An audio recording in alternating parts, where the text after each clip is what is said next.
நல்ல காட்டில கட்டி இருக்கு நம்ம ஊரு கொண்டு வருவாயா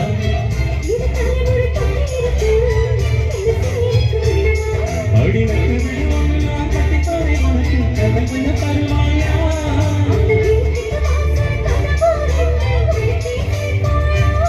சிம்மராசிக்கு பார் உச்சமாயிருக்கு கன்னிராசியை தொகுத்தரும் நேரத்தை சொல்லம்மா கும்பகோண சந்தையை பார்த்த சின்ன பெண்ணானா மஞ்ச தாவணி காத்து பறக்க வந்த பெண்ணானா